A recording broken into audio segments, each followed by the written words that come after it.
This is part of the series of online presentation materials for the WRF modeling system. This particular talk is on WRF Computation, and it's going to focus on how to make the WRF model run effectively on a particular computer. Inside of the WRF model, if you look at both the data structures and the algorithms, you'll see that there is some inherent parallelism inside of the model. We take advantage of both OpenMP, referred to as shared memory parallelism, and MPI, referred to as distributed memory parallelism, inside of the code. Those parallel constructs for distributed memory require that we send information from one domain on one particular processor to another part of the domain on another processor. For effective use of that communication, we have some halo regions. Those halo regions and those communications end up constructing default domain decompositions. And those resultant domain decompositions, somewhat under the control of a user, can be fairly bad for performance or fairly okay for performance. There are some minimum and maximum boundaries, maximum based on the number of grid cells that one has, and minimum based on the amount of memory that one has. These decompositions are entirely a function of the total number of grid cells that one has, and that's for both the coarse grid and the fine grid. Finally, if you are interested in effectively running on a particular machine, the information to help you with the parallelism as well as any timing information are all contained inside of some runtime files that are generated during the simulation. For a suggested initial roadmap of the order to listen to the WRF presentations, an introduction to WRF, the fundamental capabilities of WPS, the description of general functions for the real program, running the WPS, and the setup and run for WRF should be taken initially by new users. There are a couple of presentations on fundamentals of atmospheric modeling and overview of parameterizations. Those should be taken together as a single lecture. Similarly, the physics part 1 and part 2 should be seen as a single lecture. The rest of the presentations can really be viewed in any order. This particular talk is WRF Computation. It's one of the 2 software engineering talks for WRF. The companion presentation is how to use the WRF registry. For most of this presentation, I'm going to be focusing on a benchmark that we set up for WRF version 4. Horizontally, it has 1500 by 1500 grid cells with 50 vertical levels. Even though it's 3-kilometer resolution, that doesn't really impact the timing results very much, other than how it would set up the domain, possibly with map factors and a resultant time step, and also the fact that we were able to exclude some particular physics. Because it's 3 kilometers, there's no cumulus scheme. For the default for version 4, both the moist theta option and hybrid vertical coordinate are activated. With a 3-kilometer domain, we should be able to comfortably use a 18-second time step.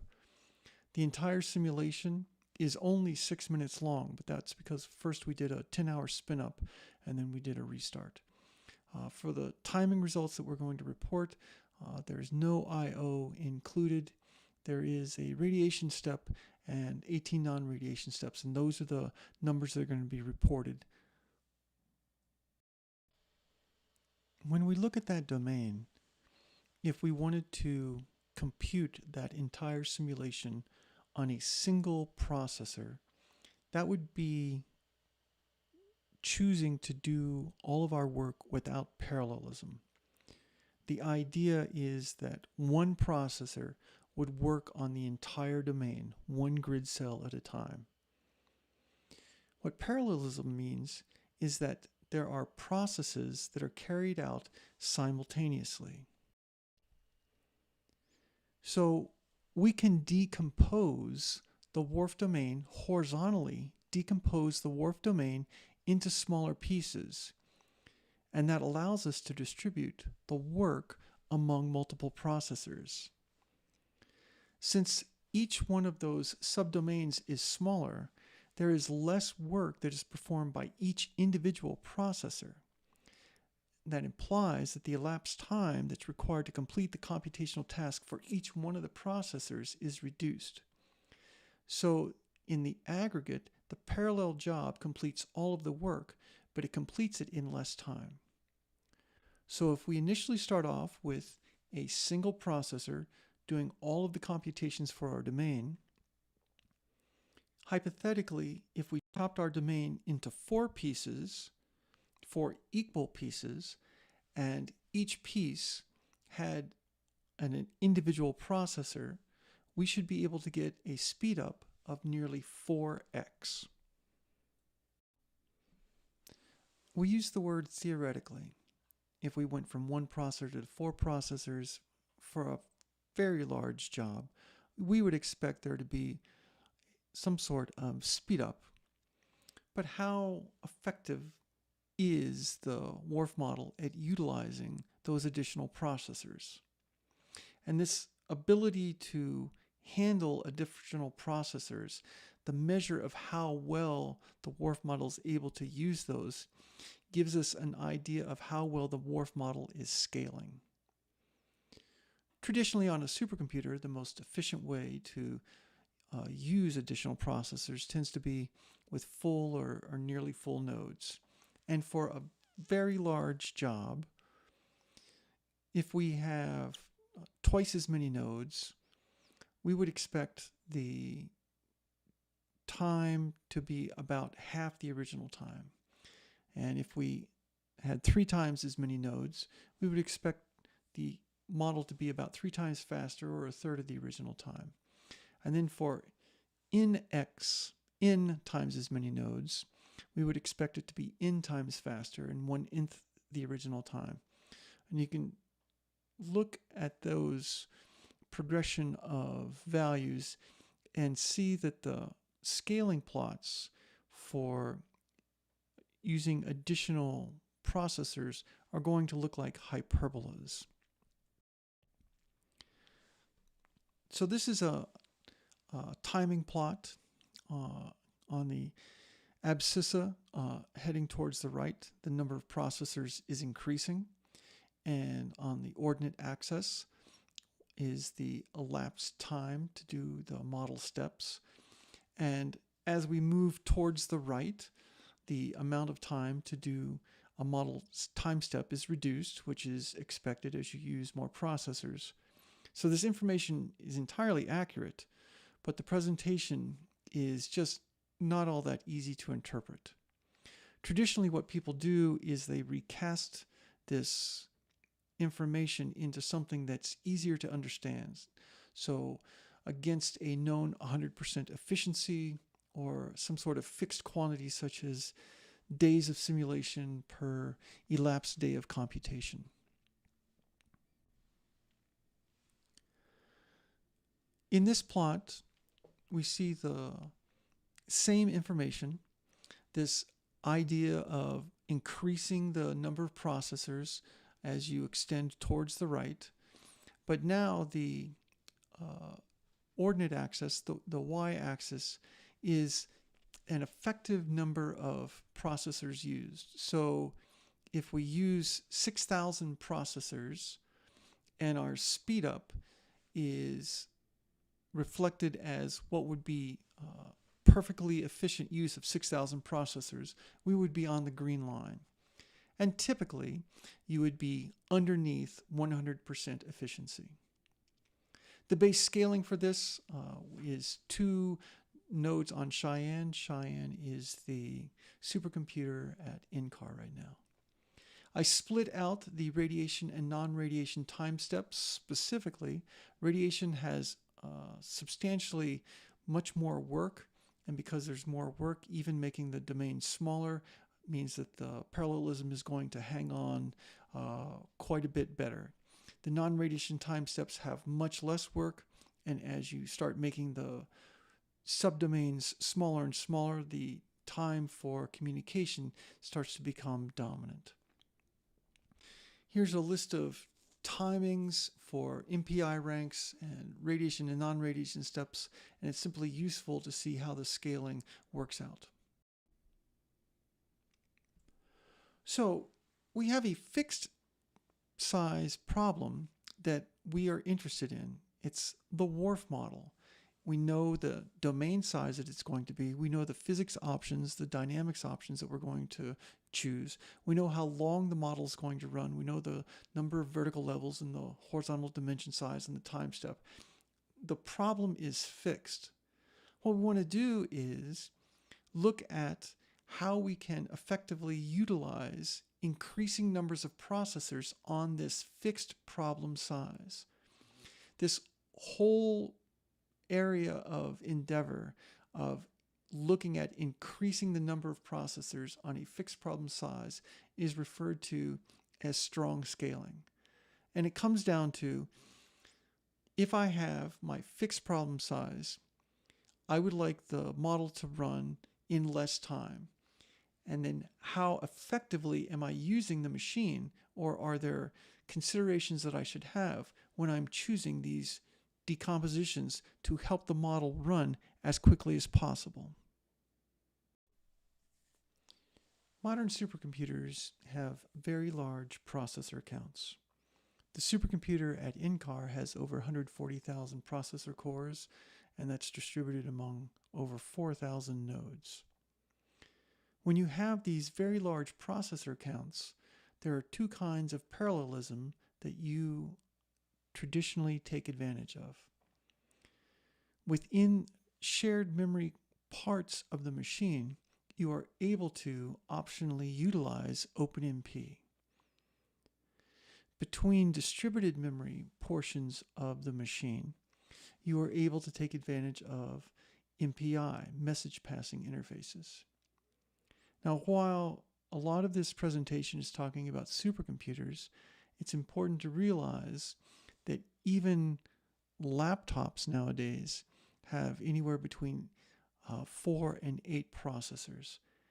And that same idea of parallelism that works on supercomputers works on small laptops and desktop machines. First, let's start with OpenMP threading. OpenMP is also referred to as shared memory parallelism. It's also referred to as threading. The supercomputer at NCAR has 36 shared memory cores per node, and that means that we could have as many as 36 OpenMP processes running on a particular node. 36 is a lot more difficult to display than 4, so for these examples, I'm just going to show a maximum of 4 OpenMP threads.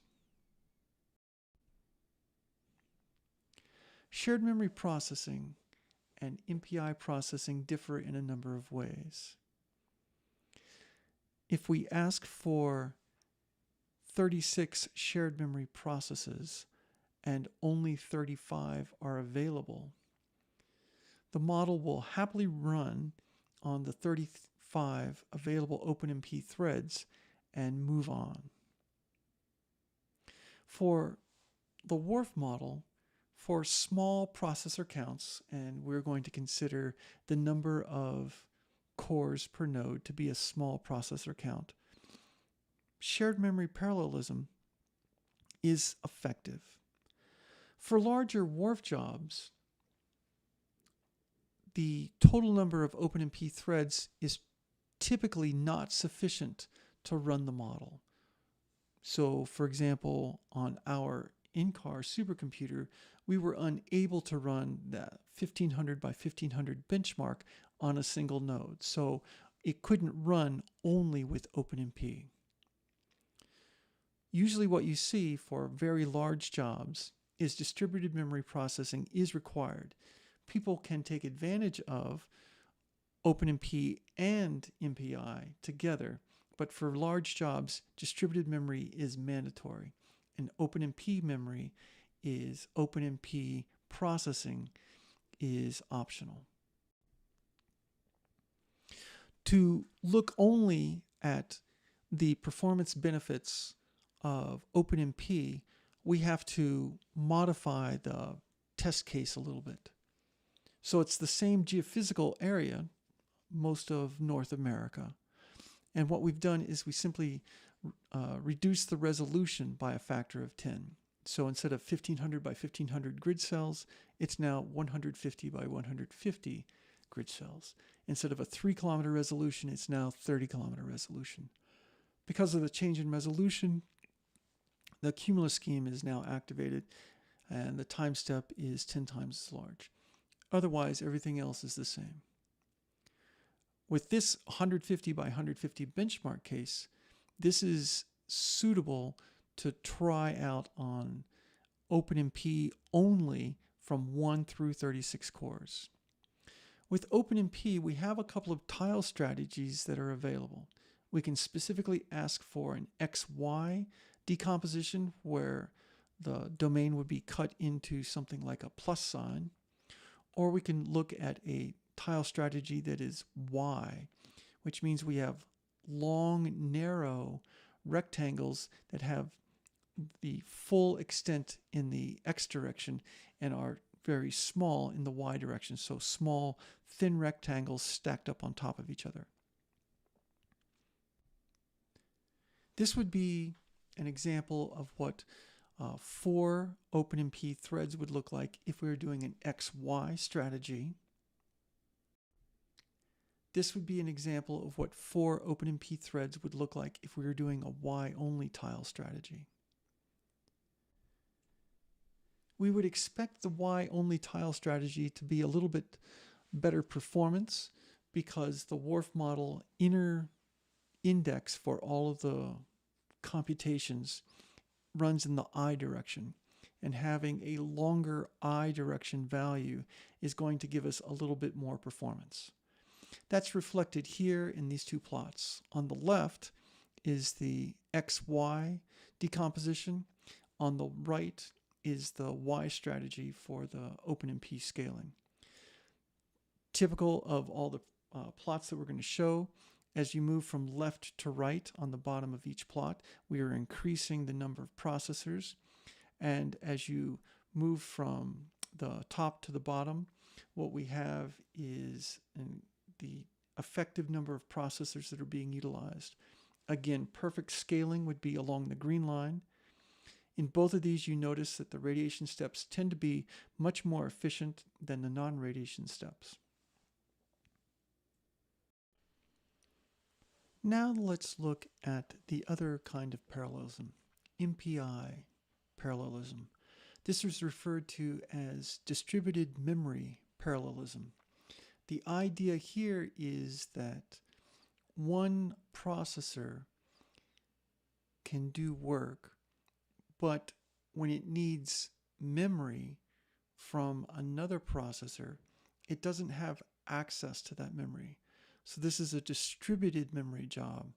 And to get access to data in another processor's memory, we need to send messages back and forth. This is the message passing interface. So with MPI, we can no longer assume that if we have next door neighbors, that the processors can access this same memory that they share. Even though on a single node, they do share the same amount of the exact same memory. For MPI, the processors are fairly independent in their own computational space. However, because this is a model that has horizontal differences, eventually we're going to have to send information to the next door neighbor. The domain is split into multiple pieces, and as opposed to shared memory processing, we can't just say that the section of the subdomain in the upper left-hand corner can grab hold of information in the upper right-hand corner along a neighboring boundary if it requires it. We have 4 separate processors, and each of these processors runs its own computations on its own subdomain, similar to OpenMP. But when it comes to the part where we have to do sharing of information from a next door neighbor, then the similarities break down. We no longer are able to assume that we have access to another processor's memory, and we have to send a message. When you run the WRF model, you'll end up with, if you have a 4-processor job, you would end up with processor 0, 1, 2, and 3. You'll notice that there are RSL, Runtime System Library, output and error files that are generated for processor 0, 1, 2, and 3. So in general, if you run N processors with MPI, you end up with 0 through N-1 for the RSL out and error files. If we compare MPI and OpenMP within just a single node, you'll see that the parallelism is similar, but the MPI is a little bit better. The work that has been spent inside the WRF model on MPI is reflected versus the results that you see with OpenMP.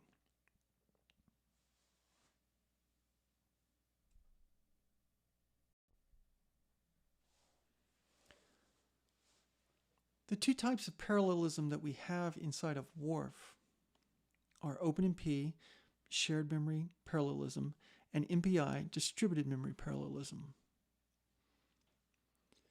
If we are inside of a single node, the parallelism for both of those is approximately the same.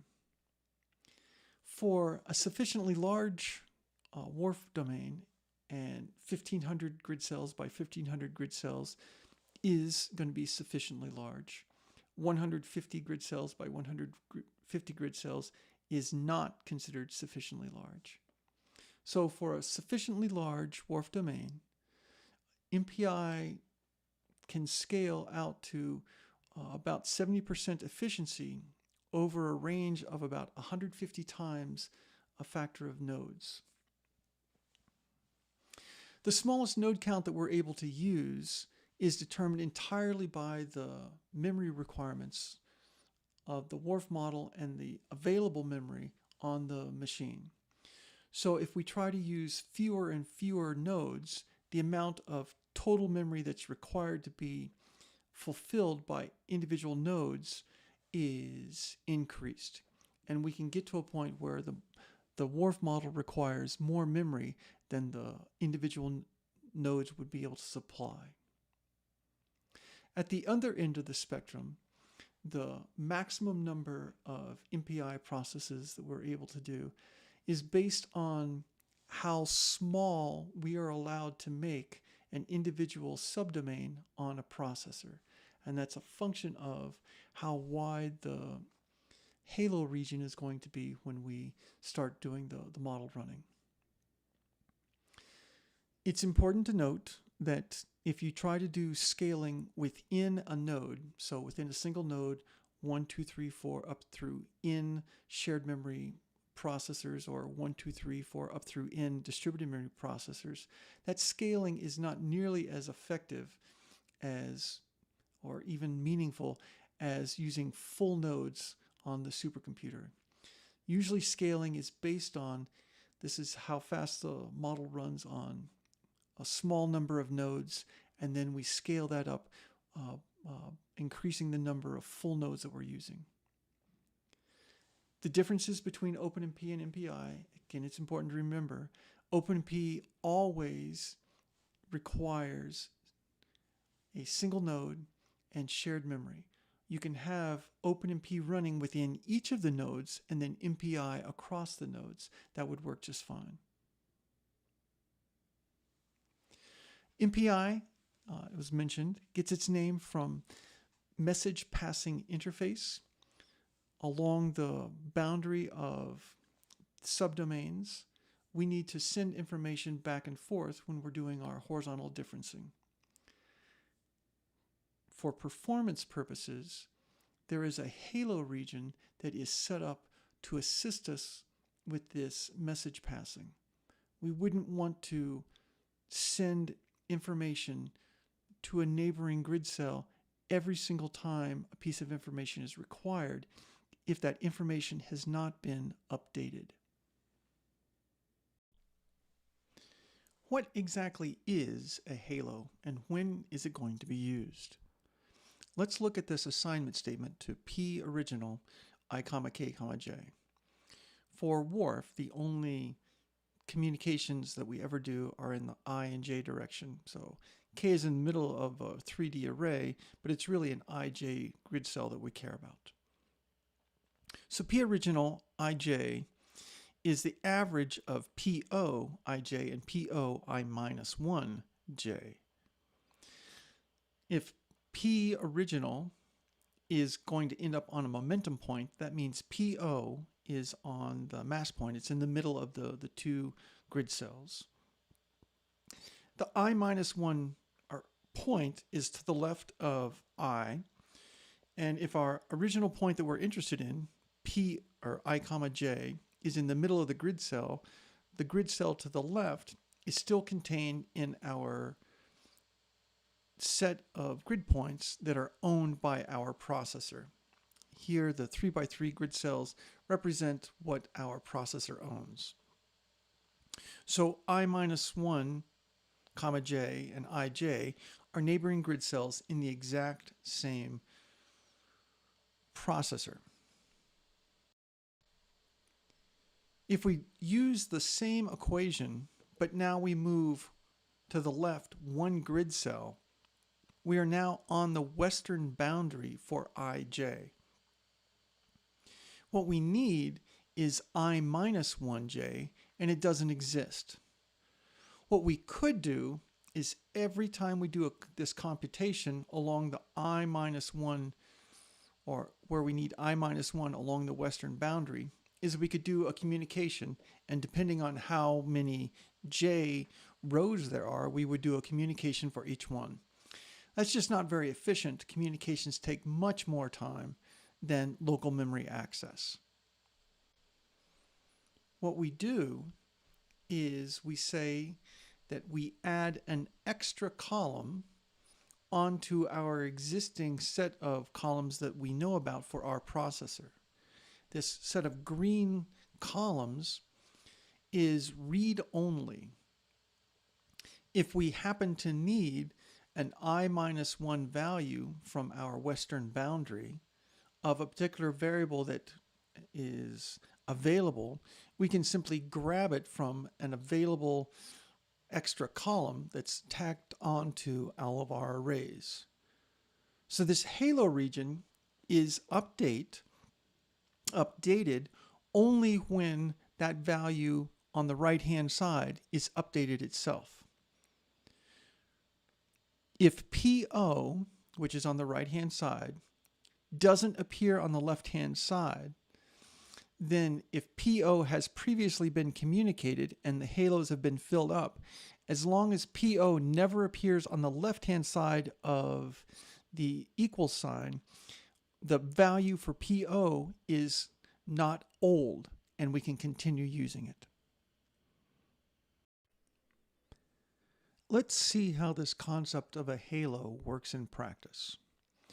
Here's our original domain, and we're going to chop it into 4 pieces. Again, 4 is a lot easier to see than 36 or even a couple thousand. Here are our 4 separate pieces. We're going to run 4 MPI processes from the lower left up to the bottom top. It would be 00, then 01, or 00, 01, 02, and 03 for the processor counts. If we look at the top right patch, it has halos to the left and below. The halos are not just a single column, but are larger than the biggest order horizontal advection operator that we're going to need. The lower right patch has halos to the left and above. The lower left patch has halos to the right and above. And the upper left patch has halos to the right and below. If we look at this upper left-hand patch, here are the halos attached to it, and this is information that's simply from the neighboring grid cells. If we overlay what a set of grid cells would look like, what we can do is say, all right, if I know what grid cells I have here, I can know whether or not I need to access the halo. So inside this particular MPI patch, this piece of the domain that a single MPI process is running, we have halos associated with this, but not every grid cell needs to access that halo. If we look in the upper left-hand corner of our domain, we see if we have a 4-point stencil, so we need a north-south point and an east-west point. A 4-point stencil in the upper left requires no halo access because we're far away from a boundary. Notice that the grid points that are along the eastern boundary and along the southern boundary each require a grid cell to be accessed from the halo. So the halo exists for every MPI process. The halo is only utilized when the stencil requires information that extends beyond the computational space for the individual MPI process. We've seen that running distributed memory processing with MPI requires that each of the individual processors have their own part of the domain that they work on.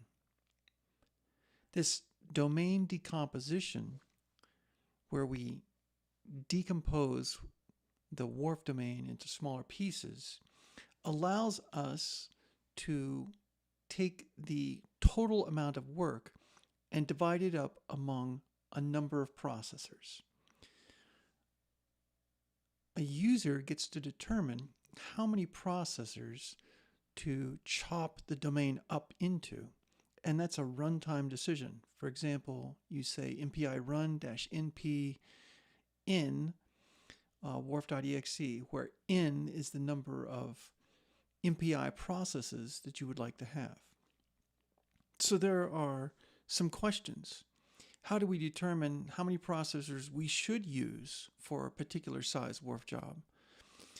How do we know what that shape is going to be? And the how many and shape give us a third question. What are the performance consequences of those particular decisions? First of all, how many processors are we going to use? Well, there's 3 numbers that we really care about. What's the minimum number? What's the maximum number? And what's a good number to be using? The minimum number of processors that we can use for WRF is based entirely on memory. The WRF model has a fixed amount of memory that is required based on how many grid cells, how many vertical levels, what kind of physics, etc. If you choose a small number of MPI tasks, that means that you have a relatively large set of grid cells in a particular patch that an MPI process is running. If that amount of grid cells has an aggregate memory requirement larger than is available on the particular node that you're running your MPI process on, the job will fail. So the minimum number of processors is based on matching the memory that the WRF model needs with that minimum value available on the MPI process that comes from the node. In the case that we were running, the 1500 by 1500 benchmark, we needed a minimum of 4 nodes for the standard nodes and 2 nodes required for the large memory nodes. We could not get WRF to run on a single node. It just required too much memory. The maximum number of processors is based on the underlying assumptions and algorithms that go on inside of the communications for WRF. We can't make the model use domains that are smaller than 10 grid cells on a side, and so it's a rectangle. So if you have something that's 12 by 12 as a decomposed domain, that would be okay. But 8 by 15, for example, would not be okay because one of the resultant sides is less than 10 grid cells. For the 1500 by 1500 benchmark, the maximum number of processors we could run would be 150 units of processors in one direction, 150 units of processors in the other direction. That would be 22,500 MPI processes would be the absolute maximum that you could run for this domain. The timing performance would be not very good. That's the amount of work inside of a domain that's only 10 grid cells by 10 grid cells is fairly small. The amount of time to do a communication with next door neighbors can be considered fixed.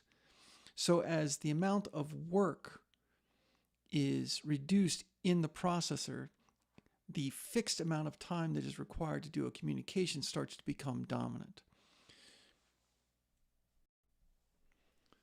The recommended number of processors is going to be some arm waving. It's going to be based on decisions that an individual user has to make. Is it more efficient to utilize the machine well, having a large number of jobs using a reasonable number of processors, or are there time constraints that mean that I need to get this particular job done very quickly? As long as there are enough processors and not too many processors, then the WRF solution is considered correct. There may be bit-for-bit differences, but you can get identical solutions if you turn off optimization that do not depend on the processor counts. The recommended number of processors is going to be a user-determined value that takes into account the amount of time that is allocated to run a job and the rest of the community that is on the particular machine.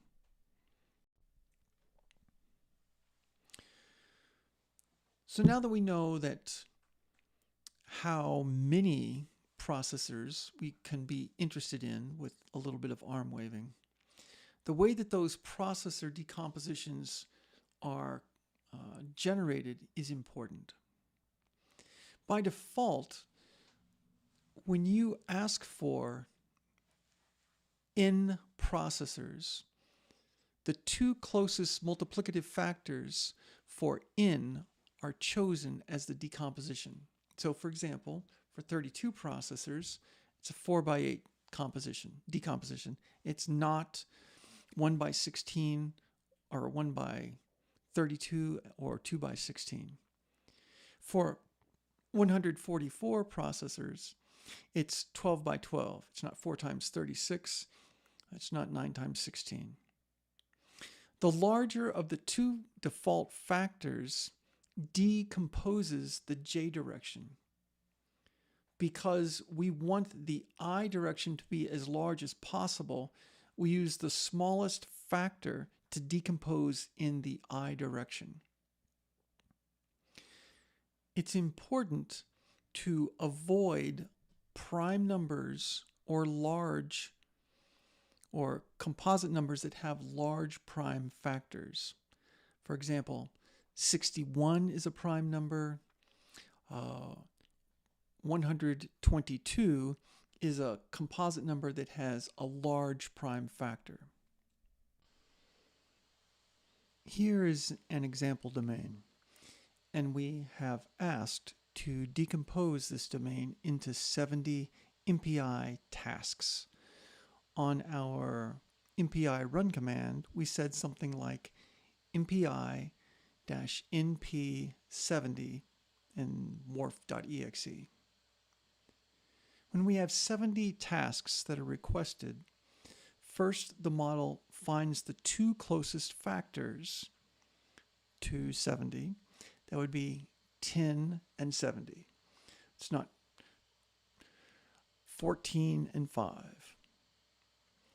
It takes the larger of those two, 10, and that's what it uses to decompose the number of tasks in the j direction. It takes the smaller of those two, 7, and it uses that to decompose the number of tasks in the I direction. This is how we get 70 total tasks. This is a reasonable decomposition for a domain. Notice the very different way that 70 tasks is decomposed compared to 71. 71 is a prime number. When we try to get the two closest multiplicative factors, we end up with 71 and 1. That means that we decompose the north-south direction into 71 pieces, and the I direction just is all the way from the left to the right of the original domain. Because of the requirements that we've previously talked about, where we need at least 10 grid cells in each direction, the minimum j dimension for this domain would be 710. This is a particularly poor choice for a decomposition.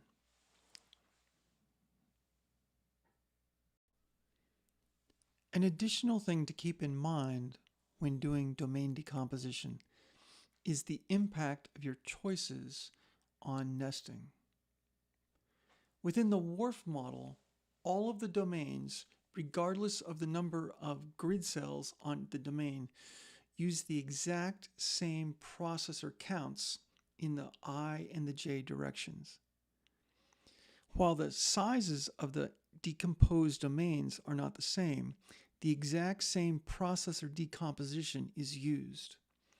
So if there are 10 decompositions in the j direction and 7 decompositions in the I direction for domain number 1, that exact same number of I and j decompositions is on each of the nests that are inside of the WRF model.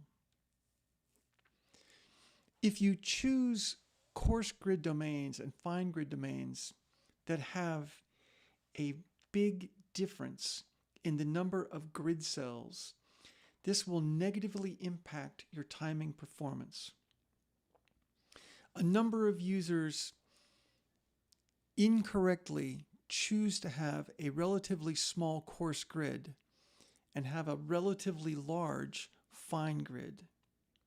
The relatively small coarse grid restricts the total number of processors that are available because you can only have a number of processors that will get you down to a particular minimum domain size, 10 grid cells by 10 grid cells. A larger coarse grid allows you to have more processors, which allows you to run more processors on the fine grid. the fine grid is always the expensive grid in the WRF model. Here's an example domain with an example very small decomposition. Domain number 1 has the X and Y dimensions as 74 by 61, and the fine grid is 112 by 97. If we look at a default decomposition on domain number 1, the largest number of processors that we would be able to have would be 36 processors, because the J direction is 61. The largest number of decompositions we would be able to run in the J direction would be 6. And by default, the J direction is the larger of the two. So the largest number of processors we would be able to run would be 6 by 6. It's 36 processors. On the nested domain, the largest number of decompositions that we would have, again, is a function of J, and that would be 9 in the J direction. We would be able to run 81 MPI processes on the nested domain, so more than a factor of 2. Even if we use namelist options, the coarse grid being much smaller than the fine grid restricts the total number of MPI processes that we are able to run. The number of MPI processes makes a substantial difference in the timing performance of the resultant elapsed time that you're going to run for the simulation. To see how efficiently the WRF model is running, to see how effectively the WRF model is using the computer that it's running on, we need to have some information, timing information. That information is provided with a couple of text files that are generated for each of the MPI tasks. When you build the WRF model in distributed memory and you run it with MPI run-np-in, what you end up with are a pair of text files for each MPI process. rsl.out.nnn, where nnn goes from 0000 up through n-1, and rsl.error.nnn. The output and the error, for the most part, have the exact same information. Sometimes if there is a segmentation fault, only one of these will have additional information. So usually what I do is just look for the larger of the two when I'm debugging. But for timing performance, the RSL out, the RSL error have essentially the same information. And there's a lot of good timing information and domain size information inside. Inside the RSL file, there is information, two kinds of information that will allow you to figure out some basic speed information for WRF. So even with a traditional idea of speed, where you have some idea of a distance and some idea of a time, we can consider the total number of grid cells that we are processing as a numerator and the elapsed time as some sort of denominator to give us this idea of how fast things are going. To know how big our domain is, right up towards the top in the RSL file, we are told how many MPI tasks are used. In this case, it was 108. And by default, as was stated before, the two closest factors for 108 are 9 and 12. The larger of those two decomposes the j direction. The smaller of those two decomposes the I direction. So the statement up at the top says in tasks X is equal to 9, in tasks Y is equal to 12, telling us the decomposition and the total number of processors used. The next set of information in the RSL file is about the resultant domain sizes from that decomposition. You'll see the middle letter is D for IDS, IDE, JDS, JDE. That D is domain, the entire domain size. IDS, IDE is domain start, domain end. In the I direction and J direction, this is 1500 by 1500. So it's 1 to 1500 and 1 to 1500. The M in the middle of the next line is memory size. This is the size of the array that the MPI process has, and this includes a surrounding halo region on both sides. The IMS, IME, JMS, JME, these are variables that are defined inside of the WRF registry. The total size that is used for computation is the next line down. The letter P is in the middle. The mnemonic there is for patch. This is the size of the domain over which the MPI process does all of the computation.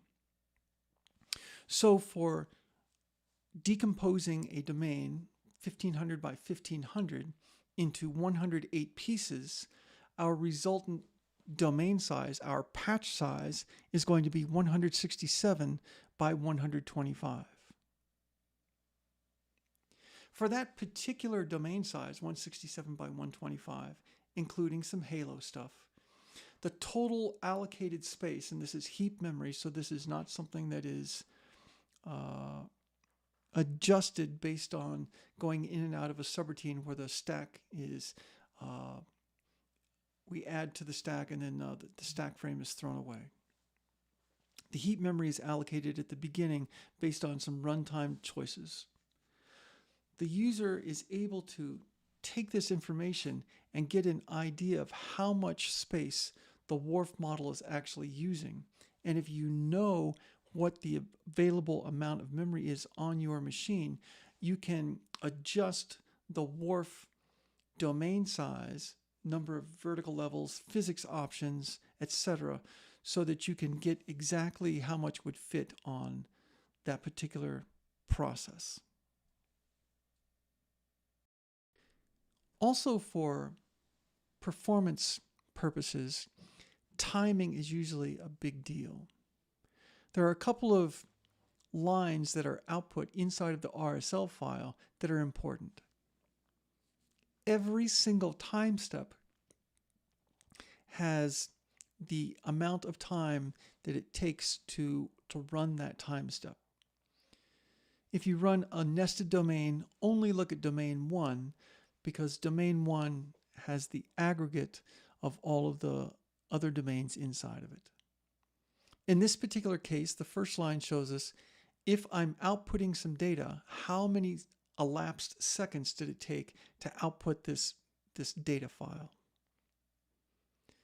The second set of lines show us how much time did it take to do some computation. Usually the first line is including the I/O and some pre-processing that goes on. So looking at this data, we would say about 7 seconds to run a single time step of the model and about 140 seconds to output some data. If it takes a factor of 20 to output data compared to a time step, it's probably an indicator that we want to spend a little bit of time and do some optimization for I/O. This presentation on WRF computation obviously has centered on the one thing that is important for all numerical weather prediction models, and that is parallelism. To actually utilize parallelism inside of the WRF model is fairly simple. The code has to be built either for distributed memory or shared memory, or it can be built with both. How effectively the WRF model is able to use these additional processors is referred to as scaling. There are two different kinds of parallelism that are supported inside the WRF model, and they can be used separately or together. For small domains, OpenMP or MPI could be used individually inside of a single node.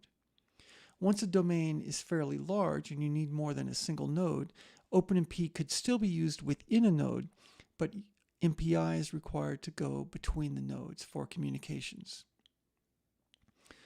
The communications are a real performance bottleneck, and an engineering solution to that is to use what is called a halo region inside WRF parlance.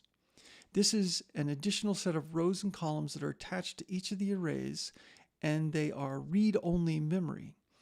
The whole purpose for this is to allow the WRF models to continue to do finite differencing and to not have to do a communication every single time a value is needed that's just outside of the computational domain.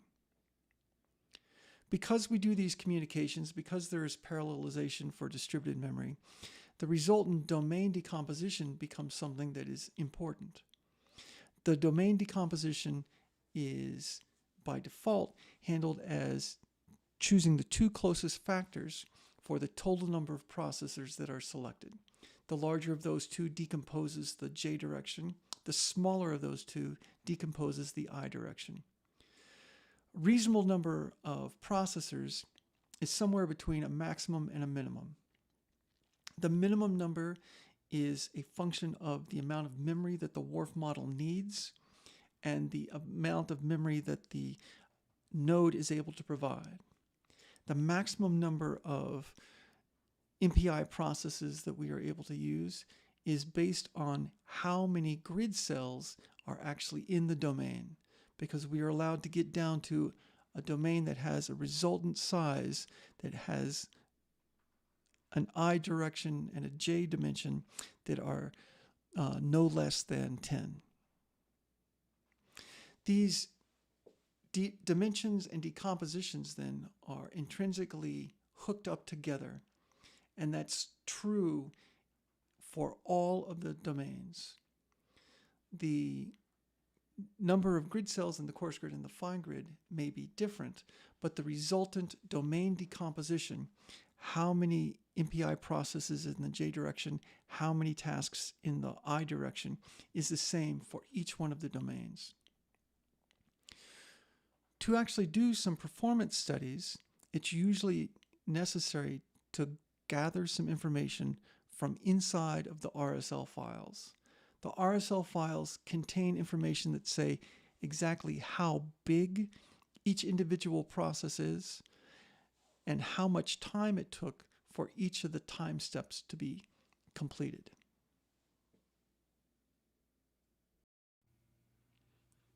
If there are any questions about this presentation or any of the other presentations in the rest of the WRF modeling system tutorial, please go ahead and send those to the WRF forum. There's a general statement for the WRF user support that is provided, and there are a number of resources that a user can take advantage of. WRF has a nice homepage that details not only information and documentation, but also schedules and availability of tutorials and workshops. Finally, the WRF and WPS source codes are maintained with an open development capability on GitHub at the following locations.